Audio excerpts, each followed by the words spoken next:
Баршаңызға сәлем достар. Бүгін мен сіздерге енесін өлтірмек болған келіннің оқиғасын баяндап беремін. Баяғыда бір сұлу бойжеткен жақсы көрген жігітіне тұрмысқа шығып, күйеуі және ата енесімен бірге бір үйде тұрыпты. Сүйгенмен бас қосқанына қуанышты әрине, бірақ енесімен жұлдызы қарсы болыпты. Екеуінің көзқарасы екі түрлі екен. Бірі жас болса, ал екіншісі қарт. Осы және басқа да майда шүйде себептердің салдарынан күнде ұрыс керіс. Жігіт болса анасы мен әйелінің ортасында қалып бақытсыз күн кешіпті. Жас келін күндердің күнінде бұлай болмайды, бір шарасын табу керек деп іштей енесінен құтылудың жолын ойлайды. Ойлана келе бұрыннан танитын шөп дәрі жасайтын емшіге барады. Оған мән жағдайды түсіндіріп, одан жәрдем сұрайды.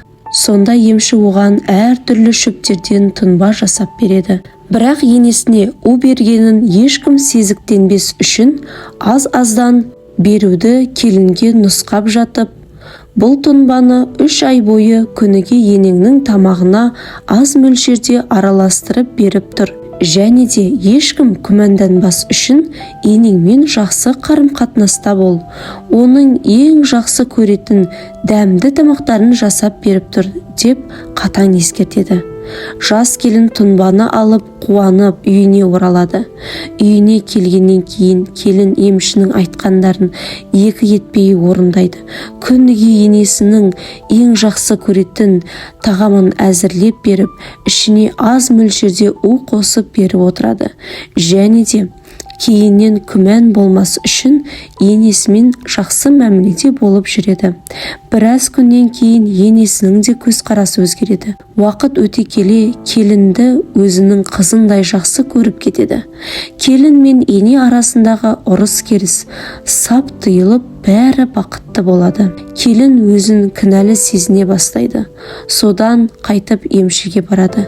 Емшіге барып, бұрынғы ісіне өкінгенін, енді енесінің өлуін қаламайтындығын, сондықтан осы уақытқа дейін енесіне беріп келген удың әсерін қайтаратын у қайтарғыш дәрі жасап беруін сұрайды. Қарт емші етегі жасқа толып, алдына қайта келіп отырған жас келінге қарап, қарқылдап күліп жібереді де былай дейді: "Уайымдама қызым, саған бергенім шын мәнінде у емес тұғын. Ол пайдалы дәрмендерден тұратын тұнба еді. Оны енеңе беруің арқылы қайта оны қуаттандыра түстің. Негізі ол енең мен сенің араңдағы араздық еді. Сен оған жақсы қарай бастаған соң, оның да саған деген көзқарасы өзгерді. Араларыңдағы дұшпандық кетіп, оның орнына сүйіспеншілік пайда болды.